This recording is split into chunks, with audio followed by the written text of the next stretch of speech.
This is Jim Bratton Podcast. You may enjoy some, or all, or none. Now, here's Jim.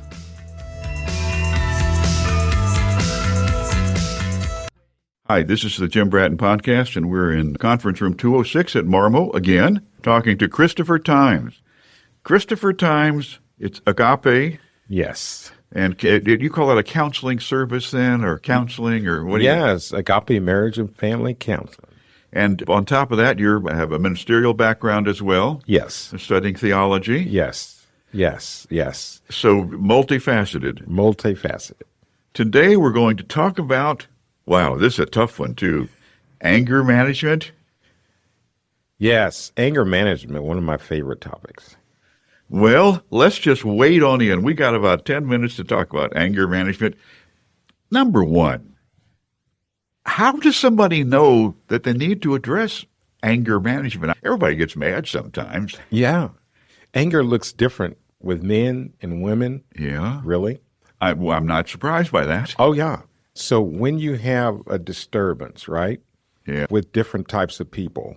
Right. That might be an indication that you might need a little anger management. And those are just tools to keep you from verbally exploding or saying things to other people. I'm sorry. Excuse me. Or listeners just dropped all my stuff, but I'm not going to get angry about that, by the way. It's just a happenstance of life. We're going to pick them up now. We're off the floor with that because I have questions about. I'm not going to even swear at this notebook, by the way. We're just going to continue on right now. So what is a disturbance and I can understand getting thrown out of a coffee shop, you probably demonstrated an anger problem, maybe. Oh, yes. But what about the normal day-to-day conflict? Walk me through how just because somebody says you get mad too much, or tell me, I'm really confused on this. So if you have a situation where you're always getting into confrontations with your boss, with your spouse, with your friends, right. And there's always a back and forth argument going on. You find yourself offending other people or being offensive, or you might find yourself being abrupt with individuals. You might have an anger problem. And anger can look really different when it comes to different people. I'll give you an example. Yeah, please. There's an individual that I know and I've dealt with in the past. Their boss said something to them and they just went off, said some things they shouldn't have said, got themselves in trouble with the job, got suspended, that kind of thing. So that's one kind of area, but people do that in different ways. There are people who have road rage. There are people who have issues just waiting at the red light and they start swearing at people, things like that. That's when you know you might have a problem. The problem is sometimes when you're offensive, if you don't know how to read the room, you don't even know that you have been. Do we, oh boy, here we go. As other human beings, do we have an obligation to tell somebody when they're being offensive so they can maybe think about modifying their behavior or talk to somebody like you or what? Yes, if it's your friend, or your spouse, right, or your colleague, right, it would behoove you to say something. Hey, Bill, Sally, Henry, let's talk about this. I think you were a little abrupt there and you've been doing it more and more. Maybe you need some assistance. Because a lot of times people don't know they're being offensive. They don't know they have an anger problem. They don't realize it because this is the way they communicate with people. It may be that may be more than one generation that communicates that way. Absolutely. Are there like angry families? There are angry families. And there's some crazy term that we use in the counseling field called epigenetics. And epigenetics is a fancy word basically to say you have, this is something else, generational trauma. A propensity. Yes, that comes through your lineage, through, say, 2-3 generations back, something that happened, and it transfers down through your genetics. Come on, you're saying that an event can trigger this generations ago, and that alters your genetic propensity. Yes. Yes. That's pretty weird unto Absolutely. itself, isn't it? That sort of blends the what do they call environment or genetic argument. That's right. In that the environment can alter the genetic propensity. It goes against the nature-nurture argument, but it's true. They've found that it's absolutely true with the case studies and such. Epigenetics is a real thing. Wow. Give an example. Say maybe you had some ancestors who fought in World War I. Right. And they had some trauma dealing with the war or something like that. What was called shell shock then. Right. That can come down to their lineage and affect you in different ways, and to include anger. So it can bake it in. It can bake it in into your genetic code. So I teach people how to basically have tools versus identify what is anger, how is it produced in your brain, what does it look like in your body, and how to fix it. Yeah, let's see. I don't want to get any. Yeah, I do want to get some free therapy out of this. So let's sure, talk of about course. that, all right? I don't want you to give away your whole practice here. However, suppose that somebody tells somebody, man, you get mad all the time. And after a while, if one's willing to step back from their behavior, they go, holy cow. Yeah. I do get mad all the time. Yeah. I've gotten fired from the last 4 jobs because I got mad. Right. Okay. Then they finally get up enough gumption or foresight or planning to come and see you. What happens next? What happens is I do a quick inventory. Okay. Talk about trauma, Right. give them a quick education. Right. You keep going to trauma. Trauma is a factor in all of this, isn't it? It is a factor in all of this. Wow. Okay. And then once I do that, get the background from the individual, then we go into certain cases. Like, for instance, if you have a court case where Right. you've lost your children because of some anger Right. and some rage and that kind of thing, we'll go through that. Okay. And then we'll talk about that scenario. And then we'll talk about what could you have done different. The other thing that we talk about is plan for the future. What if something else happens? How do we handle that? And I give them specific keys to do some exercises, some activities to shortcut that traumatic response. So is that the more sophisticated version of take a deep breath Yeah. before you say anything? Oh, yeah.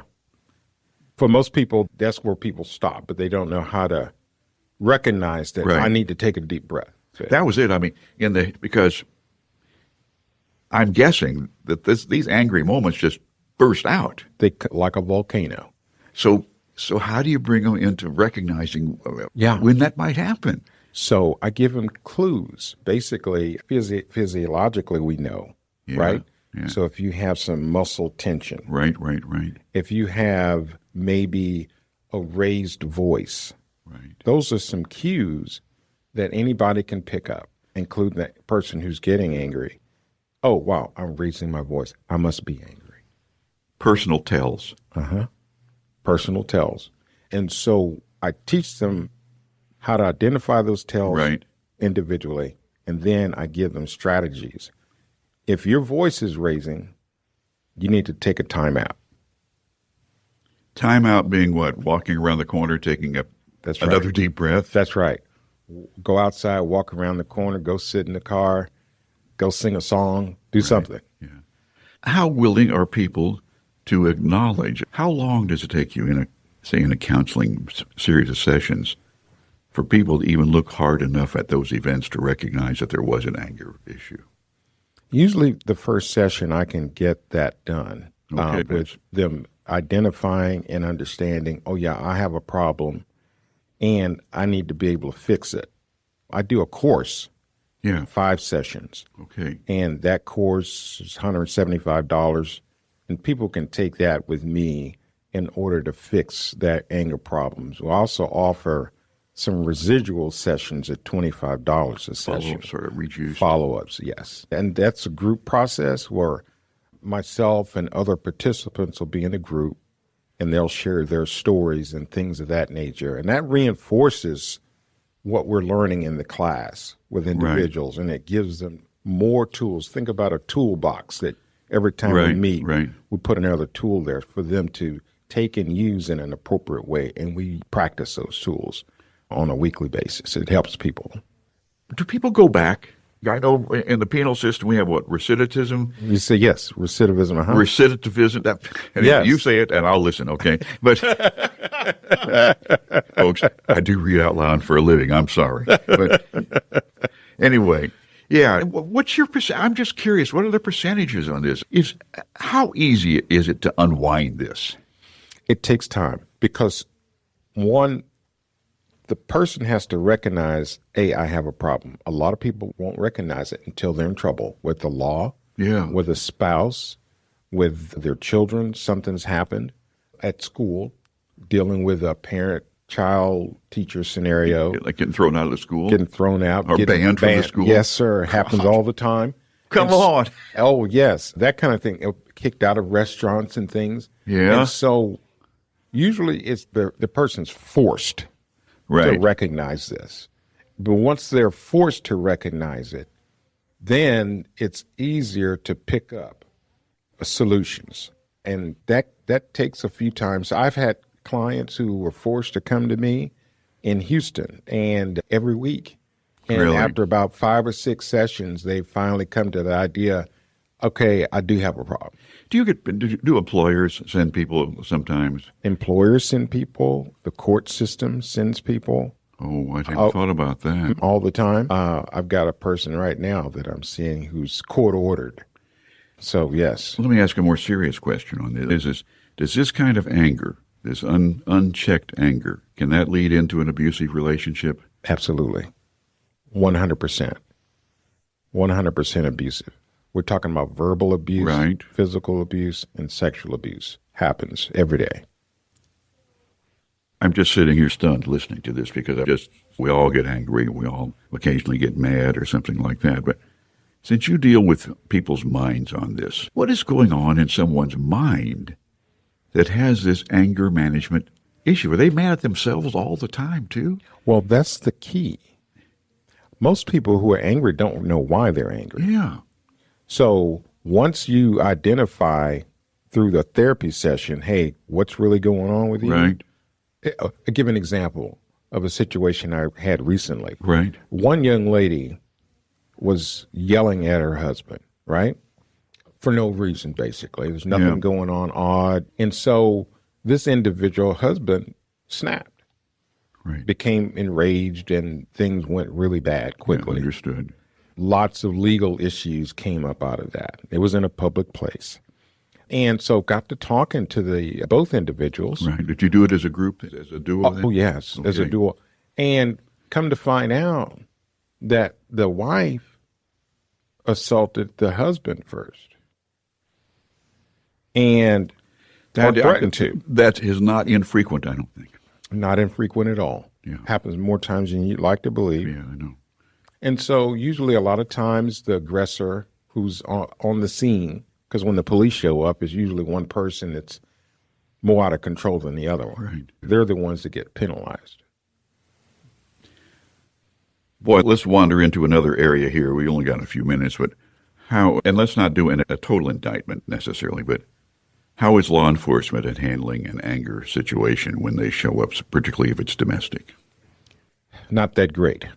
Yeah. What happens is they usually say, one of you have to leave, right? The residence, right? The property. Okay. And they usually don't care which person. They just want to get. That's like right. Two brothers fighting. I don't care which one of you leaves. One's got to go outside. One's got to go. Yeah. Okay. And it happens all the time. Yeah. And so law enforcement, but now the strange thing is with a domestic case, if there's contact, then somebody might be going to jail. Yeah. And I don't know how Texas is, but some states, the people involved do not have to file the charges. Law enforcement can file the charges themselves. That is the case in Texas. Yeah. And in a number of other states that I've heard stories of. Yes, absolutely. I want to find out. We're going to put it on the description of the podcast, okay? But tell me about this seminar, this course that you do, and how they can reach you. Let's give a quick shout out on that. They can reach me at Agape Marriage and Family and Counseling, LLC. Okay. And they can reach me. They can call me at 409-761-0076. That's my direct line. And they can also email me at Christopher, ChristopherPher, Got it. times TIMES, the number 2 at gmail.com. Okay. We got it. And by the way, listeners, this will all be in the header information of the podcast as well. It'll be just addresses you can click on. We're coming close to the end of this conversation, but I'm walking away with as many questions as answers because this is such an open-ended topic. Absolutely. And it can apply to anybody. Yeah. Well, let's just walk through another scenario. Sure. Suppose you're the employee and the employer, the boss, has got serious anger issues. Mm-hmm. Now, you're not going to suggest that your boss go to counseling. No. Not to retain your employment. No, not so. So, are there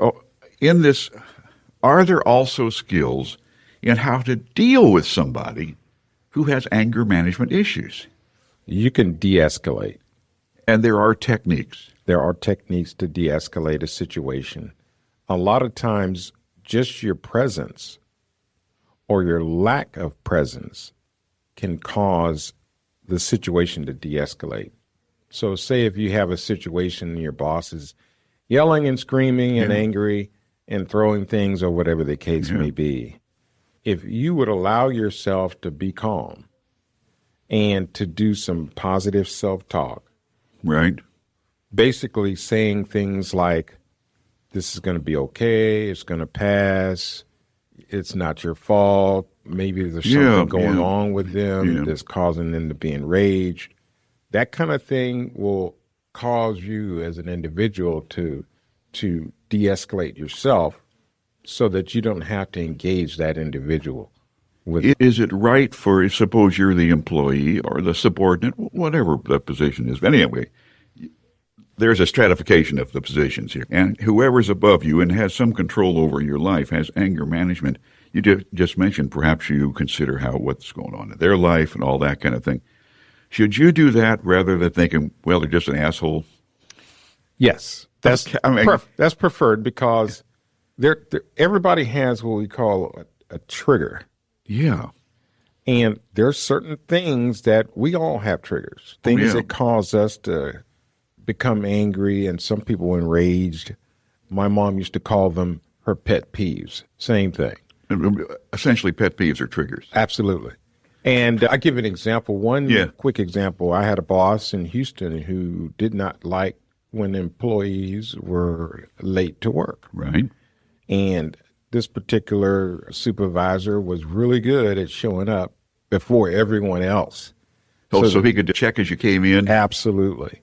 And so I would make sure that I got to work 15 minutes early so that I wouldn't have, and I never had a problem with it. But there are those who would come habitually late. They're the ones who got the brunt of the supervisor's aggression. Well, you know what? That's an extrapolation of read the room. Yes. I'm anxious I'm sure people gain a lot by coming to your courses, and I'd love to sit in on one just to hear all the various solutions that you have, because are we I know we're running short on time, but a question, as a society, are we just getting more and more unable to control our anger? We have really had a problem with social media. Yeah. With watching cable news. Yeah. All types of issues like that. We're looking what they call it, an echo chamber. So we're living in those environments to where people are not respecting each other's opinions anymore. Well, because they assume they're wrong. That's right. Because my news media is selective. They talk about you have all these different sources of information. However, we can simply choose to just listen to one source of information that reinforces everything that we thought originally. That's right. Which makes us easier to be angered. Am I getting there in the right absolutely. place? So then if you hear something long enough, one message long enough, you'll believe it no matter if it's true or not. Yeah. And so we have to be very careful as a society to monitor what we're watching. I don't watch that much news because of that reason. Yeah, good for you. It's just something that will cause an individual to become heightened in stress and anxiety, and you could become angry for no reason. Well, you can start your day mad. Oh, absolutely. You listen to half an hour's worth of news. Yes, sir. You're probably angry as the day starts. That's right. Christopher Times, I've got so many more questions we could ask you. Once again, tell people how to get in touch with you and what step one should be if any of you listening feel like you might have an anger management or somebody who you know has an anger management. Let's look at what step one might be. Step one is really to get some help. Okay. To call a professional like myself, Right. and to short circuit the situation. If you're in a situation you find that you're maybe out of control, you have elevated speech, your heart's racing, Right. and things gotten out of control for you, take a step back, take a pause, take a time out, leave the room, de-escalate the situation. That's a good first step for anybody. Yeah. Yes. And then contact somebody like you. And contact somebody like me. All that information will be there. Christopher Times, once again, this has been enlightening, a little scary, but enlightening, and less scary because we know there are methodologies Yes. to deal with this, and we as a population probably ought to do that. Yes. Christopher Times, thanks again. You're welcome. This is Jim Bratton Podcast. Christopher, thank you so much. You're welcome. This has been Jim Bratton Podcast. We hope you have enjoyed, been inspired, informed, angered, or otherwise emotionally stimulated. This is your booth announcer, Sierra Sakel.